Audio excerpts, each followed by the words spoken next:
By the way, while we're Yes, Your waiting Honor. for the witness, Attorney Narvasa, if you recall yesterday, Attorney Ligutan, in response to a question by a senator judge, gave a discussion, a peroration, if you will. But yesterday I said we will be giving counsel the same opportunity. I cleared it earlier with Senator Pia Cayetano, who wanted the statements deleted from the record. However, since this is a televised proceeding, nakita na eh, napakinggan na eh. So, i-erase ko man sa record, baliwala na lang. The fairest thing to do is to give you an opportunity as well. Attorney Ligutan spent 5 minutes and 18 seconds delivering his discussion. The court will give you the same time after your cross-examination Your with a Honor. warning. With a warning and reminder from the presiding officer that the presiding officer will not tolerate such perorations again by either party, even if it is in response to a question of a senator judge, and the presiding officer will try to remind as best we can senator judges to let the witnesses present the evidence of both parties instead of the counsels presenting both facts and law through their statements. Senator Judge Cayetano. Alan. I'd like to thank the presiding officer for prudence, for wisdom in trying to resolve this issue. And I do understand that we are 24 people, all elected by the people, all wanting justice, all wanting a fair trial. Having said that, prudence dictates that we stop ourselves from asking certain questions that can prejudice the whole trial, whether or not our intention is to do so.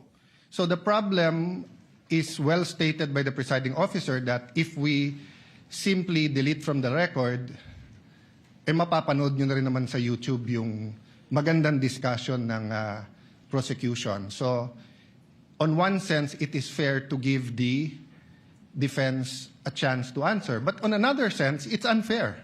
Why? Because whoever phrases the question, lamang na eh. Kasi yung question nga is, why is this an impeachable offense? So for example, if I was the one who stood up yesterday and I asked the prosecution, why is this a political vendetta? And why is the House not investigating the flood control instead of investigating the Vice President? That would be unfair. That would be unfair to the House. That would be unfair to everyone. So simply giving the prosecution the chance to answer that question I asked would be unfair to everyone. So I do not know the solution. I accept the solution of the presiding officer. Now, let's not tolerate any more questions like that. I agree with Senator P. I don't like being called out. But that's the role of the presiding officer and the Senate President. No? So, sana yun lang, no, na one, when we ask the questions, we'll make sure it doesn't prejudice the whole trial. Whatever we say here, may ma-accuse na lawyering for the prosecution or defense. Okay lang yun. Okay lang yun. Sa prayer nga kahapon, di ba? Basta justice, bahala na magalit. Okay. But my last point, Mr. President, let's give the defense a little latitude in not only answering that question, but what you want to say. Because nga, the question is unfair. So if you're simply going to answer that question, then it won't solve the problem na nakapagsalita sila 5 minutes, kayo nakapagsalita. So we'll consider, personally, I'll consider the very eloquent answer yesterday as a sort of a closing. So same, personally lang, Mr. Presiding Officer, give the latitude to the defense na parang closing din, whatever. Because they have affirmative defenses. And they did not push us to hear that. They went straight to trial. So dun din sa mga nagsasabi na delay sa dami ng objection, that's unfair. No? Let's give everyone latitude here. The same thing, I think, may konting ano sa internet na photocopies are not original and the counsel was simply citing, tama ba? A Supreme Court decision, no?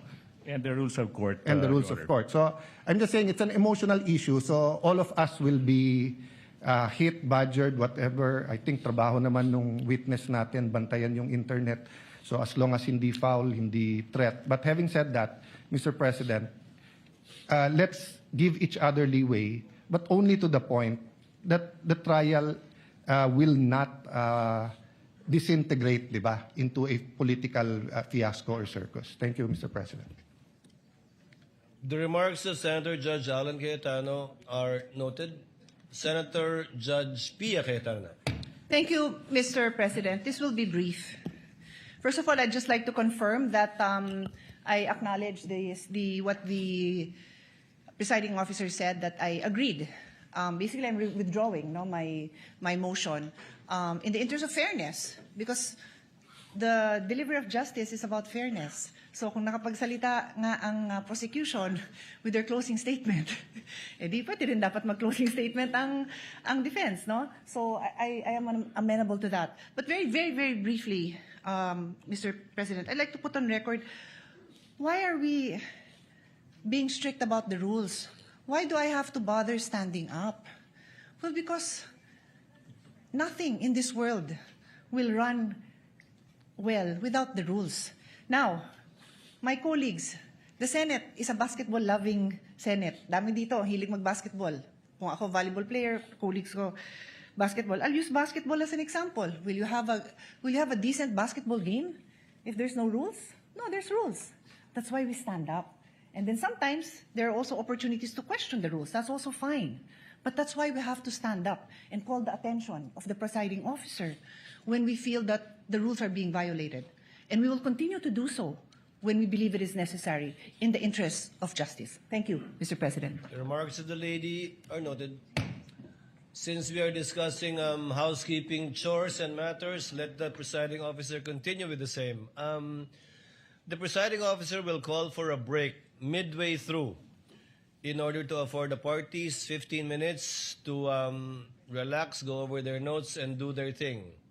In regard to senator judges or counsels for the parties who are not on deck, you're free to answer the call of nature in the least disruptive manner possible and return afterwards outside of the 15 minutes that we will be doing halfway through the proceedings.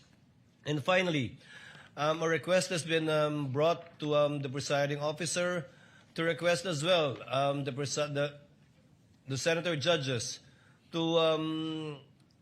lower the tone of conversational voices, because I think where you're seated is an echo chamber.